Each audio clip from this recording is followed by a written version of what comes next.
Hello everyone, welcome to our channel. आज की इस वीडियो में हम क्लास 10 साइंस के second chapter acid bases and salts का सेकेंड पार्ट देखने वाले हैं, जिसमें हम एनसीईआरटी एग्जाम्पलर प्रॉब्लम सॉल्व कर रहे हैं। इसके पहले वाले पार्ट में यानी पार्ट नंबर फर्स्ट में हमने क्वेश्चन नंबर 1 से लेके क्वेश्चन नंबर 10 को डिटेल में समझा था। ठीक, आज की इस वीडियो में हम इस पार्ट को आगे बढ़ाएंगे। आज हम समझने वाले हैं question number 11 to 20। Question number 11 है हमारा कॉमन साल्ट, जिसका केमिकल फार्मूला होता है NaCl। Besides being used in kitchen can also be used as the raw material for making.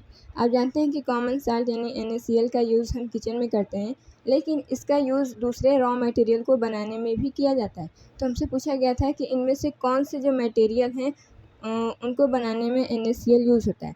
तो सबसे पहले हम ये समझते हैं कि washing soda, bleaching powder, baking soda और स्लग्ड लाइम, इनमें से किसको बनाने में, किन किन रॉ मटेरियल को बनाने में NaCl यूज़ किया जाता है।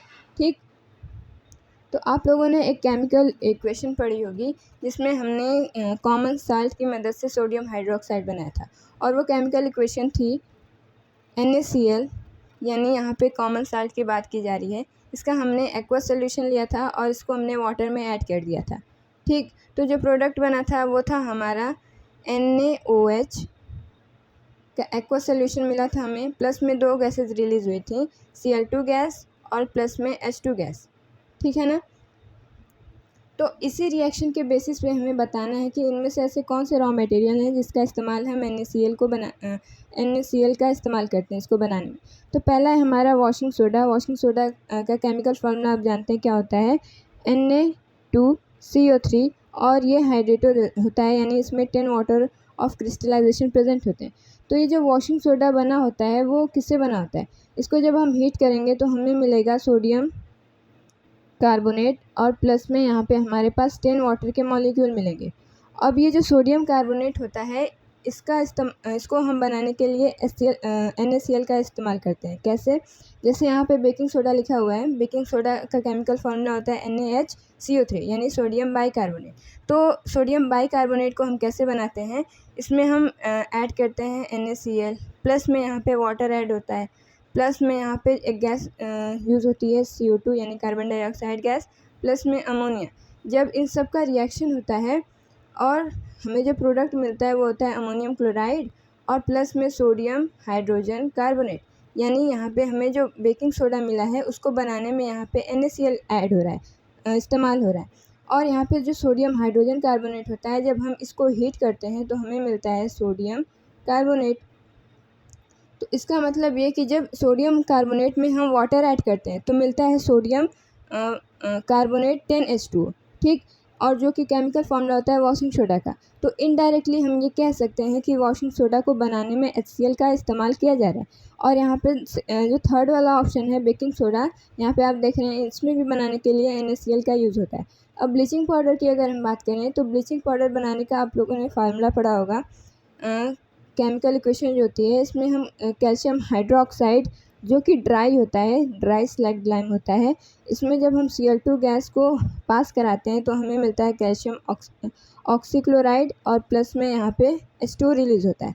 तो यहाँ पे जिस क्लोरीन की हम यहाँ पे इस्तेमाल कर रहे हैं वो भी इसी रिएक्शन से आता है, यानी इसी रिएक्शन से आता है, इसमें हम NaCl को इस्तेमाल कर रहे हैं। इसका मतलब ये कि ब्लीचिंग पाउडर को भी बनाने में हमें NaCl की आवश्यकता होती है, क्योंकि अगर NaCl से ही हमें क्लोरीन गैस मिल रही है, और इसी क्लोरीन गैस का इस्तेमाल हम करते हैं कैल्शियम ऑक्सीक्लोराइड बनाने के लिए, जो कि ब्लीचिंग पाउडर होता है, और लार्ज स्केल में इसको इसी से बनाया जाता है। ठीक, पहले हम NaCl से क्लोरीन गैस इवॉल्व कराते हैं, फिर इस क्लोरीन गैस का इस्तेमाल करते हैं। लास्ट में है स्लग्ड लाइम यानी NaOH, कैल्शियम हाइड्रोक्साइड।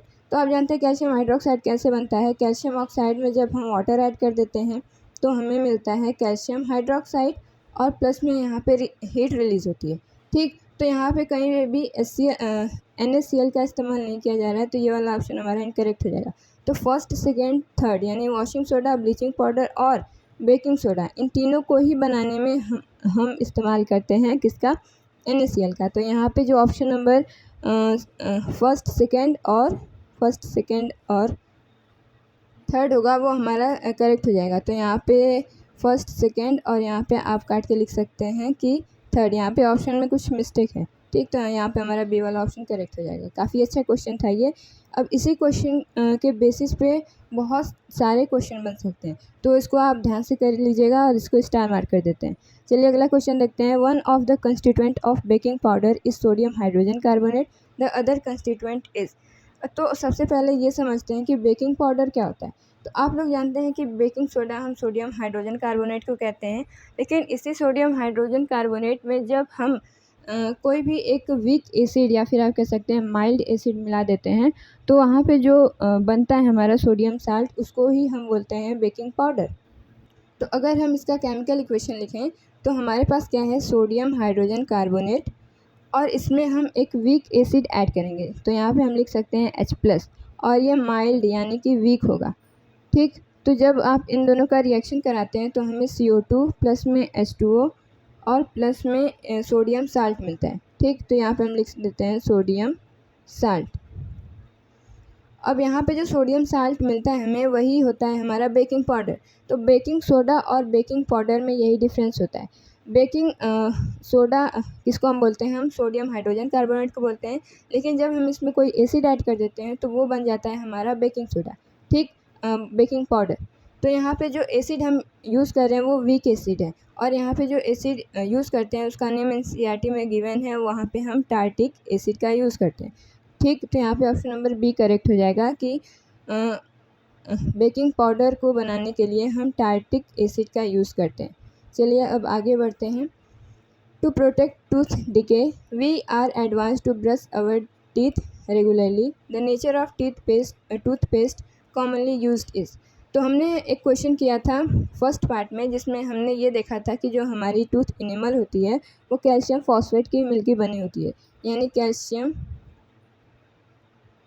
फॉस्फेट से हमारा टूथ इनेमल बना होता है, और ये बेसिक इन नेचर होता है। इसका मतलब ये कि जो हमारे माउथ का pH है वो बेसिक होता है। सम हाउ हमारे माउथ का pH 5.5 होता है। अगर इससे नीचे pH जाता है तो हमारे माउथ का जो नेचर हो जाएगा वो एसिडिक हो जाएगा, जिसकी वजह से बैक्टीरिया आने लगते हैं। ठीक, और वो टूथ डिके कॉज करते हैं। तो हमसे पूछा गया कि जो हम टूथपेस्ट करते हैं वो उसका नेचर क्या होता है। तो यहाँ पे आप समझ गए होंगे कि हमारे माउथ का जो pH है वो बेसिक ही रहना चाहिए, तभी हम टूथ डिके यानी बैक्टीरिया से प्रिवेंट कर सकते हैं। तो इसका मतलब ये है कि जो टूथपेस्ट हम करते हैं वो भी बेसिक इन नेचर ही होता है। चलिए अब अगला क्वेश्चन देखते हैं। विच of the following statement is correct about an aqueous solution of N acid and a base. तो यहाँ पे पूछा गया कि एक्वस सोल्यूशन ऑफ एसिड और बेस के कंटेक्स्ट में इनमें से कौन सा सही है। तो अगर बात करें एसिड की, तो उसका जो pH होता है, एसिड का जो pH होता है वो 1 to 7 होता है, और जो बेस का pH होता है, यानी बेस का जो pH होता है वो 7 to 14 होता है। ठीक, और यहाँ पे जो 7 है वो दोनों में कॉमन आ रहा है, यानी कि 7 रिप्रेजेंट करता है न्यूट्रलिटी को, तो ये न्यूट्रल हो जाएगा। ठीक, हमसे पूछा गया कि इनमें से कौन सा ऑप्शन करेक्ट है। तो यहाँ पे लिखा है कि higher the pH stronger the acid, यानी 1 to 7 रेंज की बात की जा रही है, लेकिन इसमें बोला गया है कि जितना ज़्यादा pH होगा, यानी जितनी वैल्यू 7 के पास होगी उतना स्ट्रॉन्गर एसिड होगा, तो ये हमारा इनकरेक्ट हो जाएगा। क्यों? क्योंकि pH की वैल्यू जितनी लेस होती है, यानी 1 के आसपास जितनी होगी उतना ज़्यादा स्ट्रॉन्ग एसिड होगा, तो यहाँ पे फर्स्ट ऑप्शन जो है हमारा वो इनकरेक्ट हो जाएगा। चलिए अब आगे देखते हैं। अगला क्वेश्चन है, अगला पार्ट है higher the pH weaker the acid, तो ये करेक्ट हो जाएगा। थर्ड है lower the pH stronger the base. तो ये जो बेस होता है वो 7 से लेकर 14 तक इसकी रेंज होती है, आप जानते हैं, और जो वैल्यू 14 के जितने पास होगी वो बेस जो होता है वो उतना ही स्ट्रांग होगा। तो यहाँ पे जो लिखा है कि lower the pH stronger the base, तो ये इनकरेक्ट हो जाएगा। Lower the pH weaker the base, तो ये हमारा करेक्ट हो जाएगा। तो यहाँ पे सेकेंड और फोर्थ हमारा करेक्ट है, तो वो है हमारा option number D, second and fourth are correct. चलिए अब आगे बढ़ते हैं। क्वेश्चन नंबर 15 देखते हैं। The pH of gastric juice released during the digestion is. हमारे स्टमक में फूड डाइजेशन के लिए एक गैस्ट्रिक जूस सिक्रेट होता है, जो वॉल ऑफ स्टमक उसको रिलीज़ करती है। तो हमसे पूछा गया कि जो ये pH होता है गैस्ट्रिक जूस का वो क्या होता है। तो जो गैस्ट्रिक जूस होता है इसमें हमारा HCl प्रेजेंट होता है, और HCl का काम तो पहला ये होता है कि फूड को डाइजेस्ट करने में हेल्प करता है। दूसरा इसका ये फंक्शन होता है कि ये माइक्रोब्स को किल करता है, जो फूड के ज़रिए हमारे स्टमक में आ जाते हैं, ठीक। तो इसके डुअल फंक्शन होते हैं, ये आगे से ध्यान रखिएगा, आगे आप बायोलॉजी में भी इसको पढ़ेंगे। तो यहाँ पे चूँकि यहाँ पे एसिडिक HCl हमारा प्रेजेंट है, तो इसका मतलब ये कि जो गैस्ट्रिक जूस होगा वो एसिडिक होगा, और अगर एसिडिक है तो इसका मतलब ये कि उसका जो pH होगा वो लेस दैन 7 होगा। और अगर हम बात करें गैस्ट्रिक जूस की, तो ये बहुत ज़्यादा एसिडिक होता है और इसका pH 1 के आसपास होता है, ठीक। तो यहाँ पे less than 7 is the correct option. अगला क्वेश्चन देखते हैं, question number 16। Which of the following phenomena occur when a small amount of acid is added to water. हमसे पूछा गया है कि जब हम एसिड को वाटर में ऐड करते हैं तो इनमें से कौन सा फिनोमेना हमें देखने को मिलता है। तो सबसे पहले किसी एक एग्ज़ाम्पल ले लेते हैं, जैसे HCl है, इसमें जब हम वाटर ऐड करते हैं तो यहाँ पे HCl जो आयन होता है वो डिसोशिएट हो जाता है H+ में और Cl- में, ठीक। और ये जो आयन्स होते हैं वो वाटर में ही प्रेजेंट होते हैं, और जो H+ आयन होता है ना वो H2O से कंबाइन करके बना लेता है हाइड्रोनियम आयन, जिसका केमिकल फार्मूला होता है H3O+। इसको हम बोलते हैं हाइड्रोनियम आयन, ठीक। तो हमसे पूछा गया है कि जब हम एसिड को वाटर में ऐड करेंगे तो इनमें से कौन सा फिनोमेना होगा। तो पहला है आयोनाइजेशन। आपको दिख रहा है कि यहाँ पे HCl जो है आयोनाइज हो रहा है, यानी ये आयन दे रहे हैं वाटर सोल्यूशन में, तो पहला वाला करेक्ट हो जाएगा। न्यूट्रलाइजेशन बिल्कुल नहीं। डाइल्यूशन, यानी एसिड का डाइल्यूशन हो रहा है, यानी उसमें number of ions per unit volume जो है वो घट रहे हैं, तो ये भी हमारा करेक्ट हो जाएगा। Salt formation incorrect. तो यहाँ पे हमारा हो जाएगा first and third are correct, तो ऑप्शन नंबर बी हो जाएगा हमारा करेक्ट। चलिए अब आगे बढ़ते हैं। क्वेश्चन नंबर 17 है, which of the following can be used as an acid base indicator for visually impaired student. जो स्टूडेंट्स या फिर जो लोग आँखों से नहीं देख पाते हैं उनके लिए अगर हम ये बोलें कि एसिड और बेस का इंडिकेटर, यानी हमें कहना उनसे कि इसमें से कौन सा एसिड है कौन सा बेस है ये पता लगाइए, तो वो इनमें से कौन सी चीज़ का इस्तेमाल करके हमें बता सकते हैं। तो पहला है लिटमस आप जानते हैं कि ये कलर के बेसिस पे बनता है, यानी डिफरेंट pH पे या डिफरेंट कलर शो करता है। तो अगर वो लोग देख ही नहीं पा रहे हैं तो कलर चेंज का उनको क्या ही फ़र्क पड़ेगा, तो ये वाला गलत हो जाएगा। टर्मरिक, आप जानते हैं कि टर्मरिक भी एक pH इंडिकेटर होता है, एसिड और बेस में ये अलग अलग कलर देता है, तो यहाँ पे भी कलर की बात की जा रही है तो इनकरेक्ट हो जाएगा। वनीला एसेंस, पेट्यूनिया लीव्स भी डिफरेंट कलर शो करती हैं, लेकिन जो हमारा वनीला एसेंस है ये एक ऑल्फैक्टरी इंडिकेटर होता है, यानी आप स्मेल करके बता सकते हैं कि सामने वाला जो कंपाउंड है वो हमारा एसिडिक है या फिर बेसिक।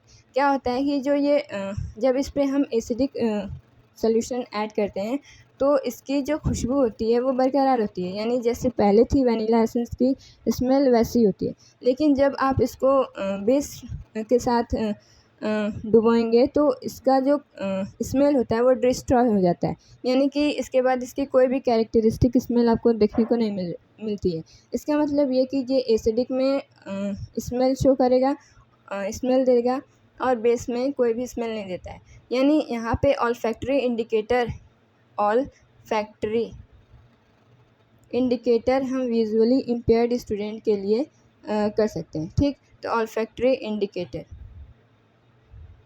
चलिए अब आगे बढ़ते हैं, यहाँ पे हमारा थर्ड वाला ऑप्शन करेक्ट हो जाएगा। अगला क्वेश्चन है, which of the following substance will not give carbon dioxide on treatment with dilute acid. पहला है हमारा मार्बल। आप जानते हैं कि मार्बल का हम लिख सकते हैं कि ये कैल्शियम कार्बोनेट की बात की जा रही है, और यहाँ पे जो लाइम स्टोन है यहाँ पे भी कैल्शियम कार्बोनेट की ही बात की जा रही है।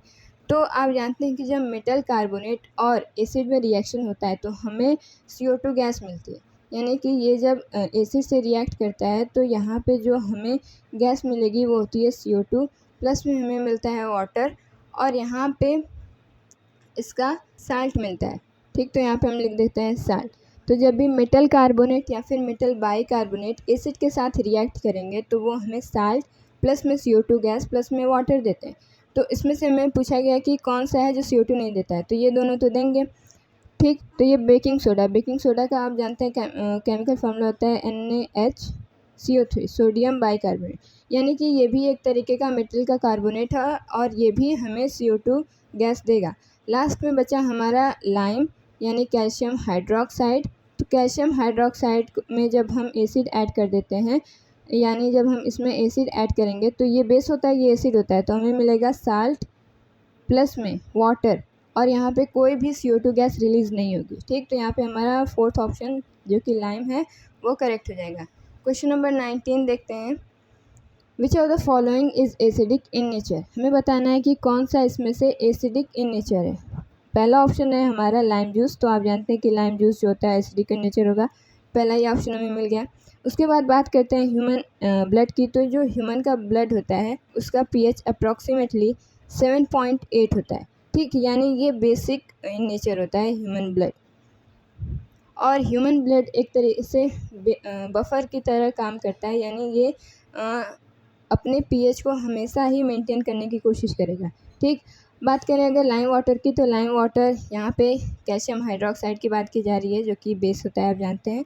और एंटासिड यानी यहाँ पे भी बेस की बात की जा रही है, और यहाँ पे जैसे अक्सर कर हम एंटासिड में मैग्नीशियम हाइड्रोक्साइड का एग्जाम्पल देते हैं। तो ये दोनों बेस हैं, और यहाँ पे जो हमारा एसिड है वो हमारा लाइम जूस है।